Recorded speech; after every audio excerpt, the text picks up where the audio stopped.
S Vijayakumar കൂടി കുറച്ച് പുതിയ വിവരങ്ങളുമായി ചേരുന്നുണ്ട്. വിജയകുമാർ, ഇപ്പോൾ ഒരുപക്ഷെ കരയിൽ നടക്കുന്ന അവസാന തെരച്ചിലാകുമോ ഇത്?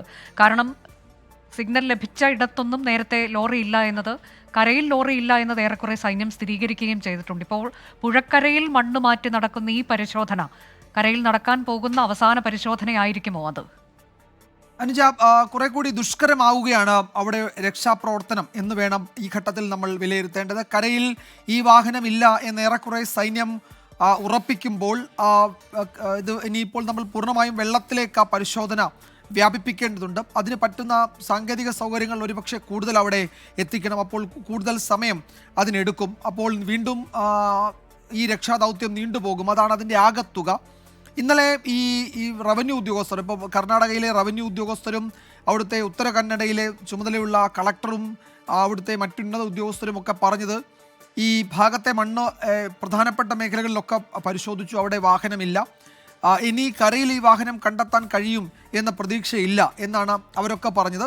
പക്ഷേ ഇന്ന് നമ്മൾ രാവിലെ ഏതാണ്ട് ഒരു 11 മണി പുതിയ റഡാറുകളൊക്കെ കൊണ്ടുവന്നതിന് ശേഷം നടത്തിയ പരിശോധനയിൽ ഒരു വലിയ പ്രൊഫൈലിലുള്ള ഒരു സിഗ്നൽ അവിടെ നിന്ന് കിട്ടിയിരുന്നു. അത് യഥാർത്ഥത്തിൽ അതൊരു ലോറിയുടേത് തന്നെ അല്ലെങ്കിൽ ഒരു വാഹനത്തിൻ്റേത് തന്നെ എന്ന് വലിയ ഉറപ്പോടു കൂടിയാണ് നമ്മൾ ഈ പരിശോധനാ ഫലത്തിന് വേണ്ടി കാത്തിരുന്നത്.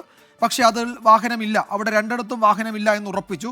ഇപ്പോൾ പുഴക്കരയ്ക്ക് അടുത്ത ഒരു സ്ഥലത്തു കൂടി ഇപ്പോൾ ഒരു സിഗ്നൽ ലഭിച്ചിട്ടുണ്ട്. പക്ഷേ അത് അത്ര ഒരു വലിയ വാഹനത്തിൻ്റെ അത്രയും വലിപ്പമുള്ള ഒരു സിഗ്നലാണ് എന്നതിനൊരു സ്ഥിരീകരണവുമില്ല. ഇവിടെ ഒരു പ്രതിസന്ധി ഈ ഘട്ടത്തിൽ ചൂണ്ടിക്കാണിക്കാനുള്ളത്, ഈ മേഖലയിലെ പാറകളിലും കല്ലുകളിലും വലിയ തോതിലുള്ള ധാതു നിക്ഷേപമുണ്ട്, ലോഹ നിക്ഷേപമുണ്ട്. ഈ റഡാറുകളെ തെറ്റിദ്ധരിപ്പിക്കുന്ന ഒരു ഫേക്ക് റിസൾട്ട് കിട്ടുന്നത് ഒരു പക്ഷേ അങ്ങനെ ആവാനുള്ള സാധ്യത നമുക്ക് തള്ളിക്കളയാൻ കഴിയില്ല. ഇന്ന് രാവിലെ ചില വിദഗ്ധരൊക്കെ സൂചിപ്പിച്ചപ്പോൾ അവരുടെ ചില ഫേസ്ബുക്ക് പോസ്റ്റുകളിലും ചില സമൂഹ മാധ്യമ വിവരണങ്ങളിലുമൊക്കെ അവർ പറഞ്ഞത് ഈ പശ്ചിമഘട്ടത്തിലെ പല മേഖലകളിലും മണ്ണിലും പാറകളിലും പാറയിടുക്കുകളിലുമൊക്കെ ധാതു നിക്ഷേപമുണ്ട്. അപ്പോൾ നമ്മളൊരു റഡാർ അതിൻ്റെ സിഗ്നൽ താഴേക്ക് പോകുമ്പോൾ അതൊരു ലോഹത്തിലാണ് തട്ടുന്നതെങ്കിൽ അത് തിരികെ റിഫ്ലക്റ്റ് ചെയ്ത് അത് ഇവിടെ എന്തോ ഉണ്ട് എന്ന് നമ്മളെ അറിയിക്കലാണല്ലോ റഡാർ ചെയ്യുന്നത്. അപ്പോൾ ഈ പറയുന്ന ഈ ധാതു നിക്ഷേപമുള്ള പാറകളിലോ വലിയ കല്ലുകളിലോ ആണ് ഈ റഡാർ തട്ടുന്നതെങ്കിൽ, റഡാർ സിഗ്നലുകൾ തട്ടുന്നതെങ്കിൽ അത് തിരികെ വന്ന് അവിടെ ഒരു ഫേക്ക് ഇൻഫർമേഷനായി അല്ലെങ്കിൽ ഒരു ഫേക്ക് റിസൾട്ടായി അത് മാറാൻ സാധ്യതയുണ്ട്. ഒരു പക്ഷേ നമ്മൾ തെറ്റിദ്ധരിച്ചത് അത്തരമൊരു ഇൻഫർമേഷനിലായിരിക്കാം എന്ന് ഈ ഘട്ടത്തിൽ സംശയിക്കുന്നുണ്ട്. അതിൽ നമുക്ക് സേനാ വിഭാഗങ്ങൾ അവിടെ പരിശോധന നടത്തിയ പൂനെ മിലിറ്ററി എഞ്ചിനീയറിംഗ് കോളേജിലെ വിദഗ്ധരടങ്ങുന്ന ഒരു സംഘമാണ് അവിടെ പരിശോധന നടത്തിയത്. അവർക്ക് മാത്രമേ അതിൽ കൃത്യമായി എന്താണ് സംഭവിച്ചതെന്ന് നമുക്കൊരു വിശദീകരണം തരാൻ കഴിയുകയുള്ളൂ. അതുകൊണ്ട് നമ്മൾ കാത്തിരിക്കുന്നു അവരെന്താണ് ഔദ്യോഗികമായി അത് പറയുന്നത് എന്നതിൽ. ഇനി ഈ പുഴക്കരയിൽ വീണ്ടും ഒരു സിഗ്നൽ കൂടി ലഭിച്ചിട്ടുണ്ട്, അവിടെ ഒരു പരിശോധന നടത്തുന്നു. ഇത് പുഴയിലേക്ക് വീണിട്ടുണ്ടാകാം എന്നതാണ് കർണാടകയിലെ റവന്യൂ അതോറിറ്റിയും അവിടുത്തെ പോലീസിൻ്റെയും ഒക്കെ ഒരു വിലയിരുത്തൽ. അവർ ഇന്നലെ തന്നെ ആ ഒരു നിഗമനത്തിലേക്ക് എത്തിയിരുന്നു. പക്ഷേ അത് ഇനി സേനാ വിഭാഗങ്ങൾ അവിടെ തെരച്ചിലിൽ വന്ന സാഹചര്യത്തിൽ അതിൽ ഒരു അന്തിമമായ ഒരു തീരുമാനം എടുക്കേണ്ടത് തെരച്ചിലിന് ചുമതലയുള്ള നോഡൽ ഏജൻസി എന്ന നിലയിൽ കരസേന തന്നെയാണ്. കരസേനയാണത് പറയേണ്ടത്. അപ്പോൾ അവരിപ്പോഴത് കരയിലില്ല എന്ന് ഏറെക്കുറെ സ്ഥിരീകരിച്ചിട്ടുണ്ട്. അപ്പോൾ വീണ്ടും വെള്ളത്തിലേക്ക് അതിൻ്റെ തെരച്ചിൽ. ഇന്ന് രാവിലെ നാവികസേനയുടെ മുങ്ങൽ വിദഗ്ധർ പല ചെറിയ ബോട്ടുകളിലായി ഈ ഗംഗാവാലി നദിയുടെ വിവിധ ഭാഗങ്ങളിലേക്ക് പരിശോധന നടത്തിയിരുന്നു. നമുക്കറിയാം ഈ നദി ഒഴുകിപ്പോകുന്ന നേരെ കടലിലേക്കാണ്. അഴിമുഖം ഇതിന് കുറച്ച് അടുത്താണ്. അഴിമുഖം നേരത്തെ ഈ അപകടത്തിൽപ്പെട്ട പലരെയും കിട്ടിയത് അഴിമുഖത്തിൻ്റെ ഭാഗത്തു നിന്നൊക്കെയായിരുന്നു. അപ്പോൾ ആ മേഖലയിലേക്കൊക്കെ തെരച്ചിൽ നടത്താൻ തീരുമാനിച്ച് അങ്ങനെ കുറേ മുന്നോട്ട് പോകുന്ന ഘട്ടത്തിലാണ് ഇവിടെ കരയിൽ ഇത് ഒരു ലോറിയുടേതെന്ന് ഒരു പ്രൊഫൈലിന് സമാനമായ സിഗ്നൽ ലഭിച്ചു. അപ്പോൾ തൽക്കാലം ആ പുഴയിലെ തെരച്ചിലിൻ്റെ വേഗം കുറച്ച് ആളുകൾ മാത്രമായി മാറി. അങ്ങനെ ഒരു ഡീപ്പ് അനാലിസിസിലേക്ക് അവർ പോയിരുന്നില്ല.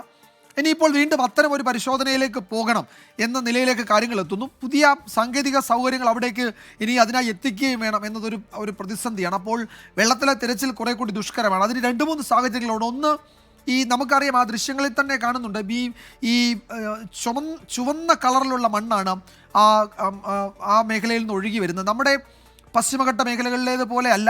നമുക്ക് പശ്ചിമഘട്ട മേഖലകളിൽ കൂടുതലും പാറയും വലിയ കല്ലുകളുമാണ്. എന്നാൽ ഈ ഭാഗത്ത് പശ്ചിമഘട്ട മേഖലയാണെങ്കിലും ആ ഭാഗത്ത് കാണാം അത് മൺകൂമ്പാരങ്ങളാണ് കൂടുതൽ. അതിന് ഇടയിലാണ് പാറയും കല്ലുകളും ഒക്കെ ഒളിഞ്ഞിരിക്കുന്നത്. അപ്പോൾ ഈ പുഴയിലേക്ക് ഒഴുകി വരുന്നതിൽ അധികവും ഈ ചുവന്ന കളറിലുള്ള മണ്ണാണ്. അത് ഈ പുഴയുടെ മുകളിലും അടിത്തട്ടിലും ഒക്കെ അടിഞ്ഞ് അതിൻ്റെ ഒരു കലങ്ങി ഒഴുകുകയാണ്. വെറുതെ കലങ്ങിയല്ല, ചുവന്ന കളറിൽ ഏതാണ്ട് വല്ലാണ്ട് കലങ്ങി ഒഴുകുകയാണ്.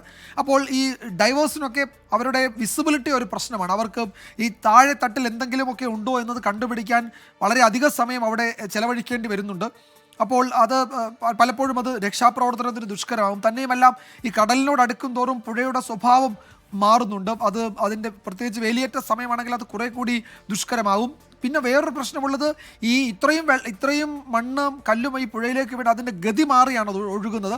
അപ്പോൾ പ്രാദേശികമായി ആർക്കെങ്കിലും രക്ഷാദൗത്യത്തിൽ ഈ മുങ്ങൽ വിദഗ്ധർക്ക് ചില നിർദ്ദേശങ്ങളോ അവരുടെ ഇതിൻ്റെ സ്വഭാവമോ പറഞ്ഞു കൊടുക്കാൻ കഴിയാത്ത തരത്തിൽ ആ പുഴ അതിൻ്റെ ഗതി മാറി ഒഴുകുന്നുണ്ട്. പല വീടുകളിലേക്കൊക്കെ ഒഴുകിയ കാര്യം രാവിലെ ചിലർ സൂചിപ്പിക്കുന്നുണ്ടായിരുന്നു. അപ്പോൾ ആ നിലയിലുള്ള പ്രതിസന്ധിയുമുണ്ട്. അപ്പോൾ ഇനിയുള്ള മണിക്കൂറുകൾ നമ്മൾ കരുതിയതിനേക്കാൾ കുറെ കൂടി ദുഷ്കരമാവുകയാണ് രക്ഷാദൗത്യം. പക്ഷേ എന്തായാലും ഇത് പാതിയിൽ ഉപേക്ഷിക്കാൻ കഴിയില്ല. അതിനൊരു റിസൾട്ട് ഉണ്ടായേ മതിയാവും.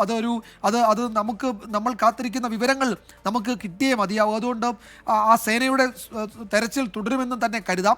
ഇന്ന് രാവിലെയൊക്കെ കേട്ടത് സേന ഇന്നുകൊണ്ട് തെരച്ചിൽ അവസാനിപ്പിക്കുമെന്നാണ്. പക്ഷേ അതൊരു കേവലം അഭ്യൂഹം മാത്രമാണ് എന്ന് MK രാഘവൻ MP പറഞ്ഞിരുന്നു.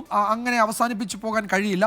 അടുത്ത 2-3 ദിവസം എന്തായാലും ഇതേ വേഗത്തിൽ ഇതേ രീതിയിൽ ഇതേ പരിശോധന നടക്കേണ്ടതുണ്ട് അവിടെ. അപ്പോൾ ആ പരിശോധന പൂർത്തിയാകുമ്പോൾ മാത്രമേ അതിലെന്തെങ്കിലും, ഇപ്പോൾ നമുക്ക് ഈ കരയിലില്ല എന്ന് ഉറപ്പിച്ച് തന്നെ നമ്മൾ നടത്തിയ വലിയ പരിശോധന തെരച്ചിലിൻ്റെ ഒടുവിലാണ് ഇത്രയും ഘനയടി മണ്ണ് വെള്ളത്തിന് മുകളിലും കരയിലുമൊക്കെയായി വന്ന് അടിഞ്ഞു നിൽക്കുകയാണ്. ഇപ്പോൾ പുഴയുടെ പല ഭാഗങ്ങളിലും തുരുത്തുകൾ രൂപപ്പെട്ടിട്ടുണ്ട്. ആ തുരുത്തുകൾ എന്ന് പറയുന്നത് ഈ മണ്ണ് വന്നുണ്ടായതാണ്. അതായത് ഭൂമിക്ക് ഈ വെള്ളത്തിനടിയിലേക്ക് പോയി അങ്ങനെ ഉയർന്നുയർന്ന് വന്ന് വെള്ളത്തിന് മുകളിലേക്ക് വന്ന് നിൽക്കാവുന്ന തരത്തിൽ പുഴയിൽ മണ്ണ് നിറഞ്ഞിട്ടുണ്ട് പല ഭാഗത്തും. അങ്ങനെ തുരുത്തുകൾ രൂപപ്പെട്ടിട്ടുണ്ട്.